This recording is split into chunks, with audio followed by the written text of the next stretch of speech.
جو دوست مشکل وقت میں کام نہ آئے اس سے بچو، کیونکہ وہ تمہارا سب سے بڑا دشمن ہے۔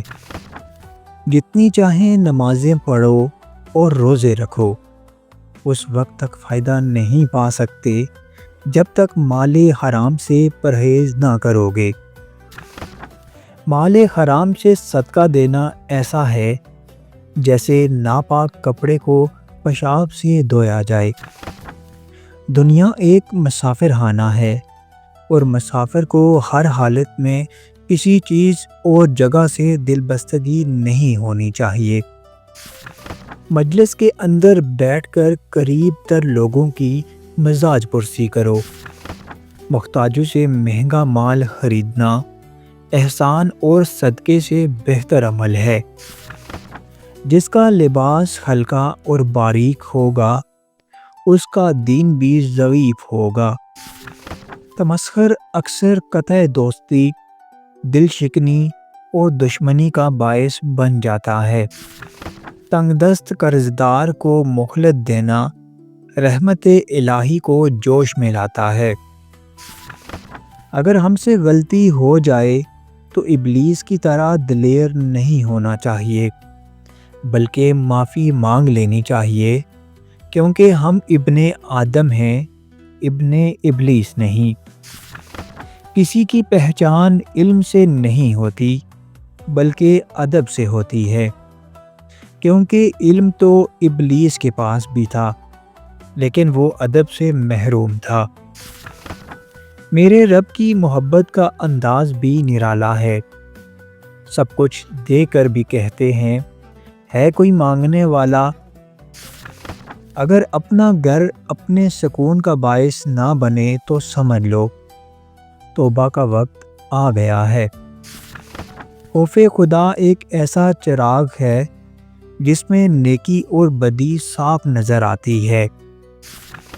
انسان کی تمام پریشانیوں کی وجہ مقدر سے زیادہ چاہنا، وقت سے پہلے چاہنا اور قناعت پسندی کی کمی ہے۔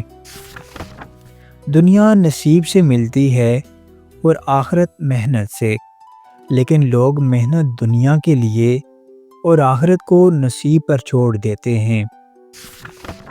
جتنے سجدے جوانی میں کر سکتے ہو کر لو، کیونکہ میں نے بڑھاپے میں لوگوں کو اکثر سجدے کے بغیر نماز پڑھتے دیکھا ہے۔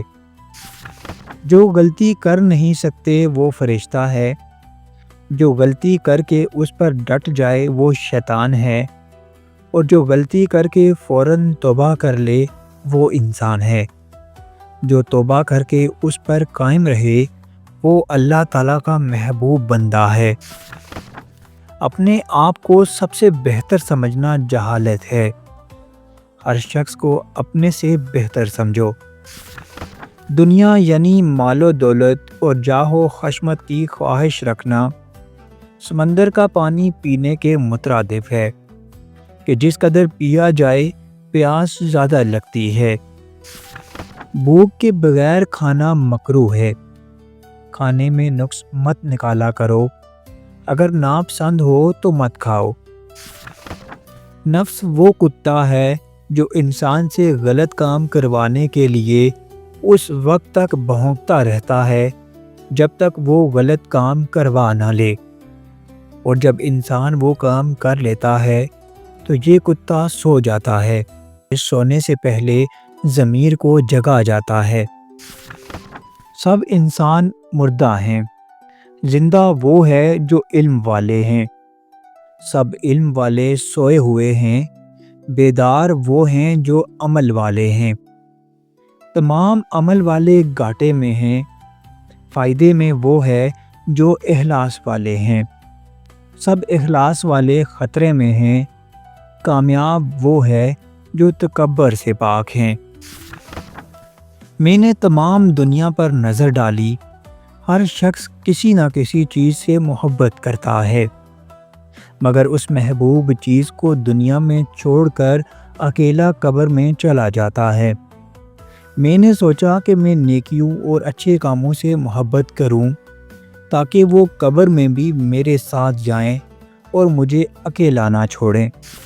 محتاجوں سے مہنگا مال خریدنا احسان میں ہے اور صدقہ سے بہتر ہے۔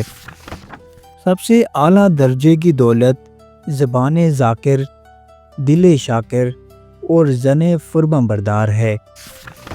خواہش پر غالب آنا فرشتوں کی صفت ہے اور خواہش سے مغلوب ہونا چوپائیوں کی صفت ہے۔ تکلف بہت بڑھ جائے تو یہ محبت میں کمی کا باعث بن جاتا ہے۔ کسی شخص کا اس کی غیر موجودگی میں ایسا ذکر کرنا جسے اگر وہ سنے تو رنجیدہ ہو، غیبت ہے۔ ظالم کی موت پر ملول ہونا بھی ظلم میں شامل ہے۔ کتے سے 5 خصلتیں سیکھو۔ نمبر 1، بھوکا ہوتا ہے مگر اپنے مالک کا دروازہ نہیں چھوڑتا۔ نمبر 2، تمام رات جاگتا ہے اور مالک کے گھر کی چوکیداری کرتا ہے۔ نمبر 3، ہوا کتنا ہی مارے کسی دوسرے کے دروازے پر نہیں جاتا۔ نمبر 4، اس کا کوئی مکان نہیں ہوتا۔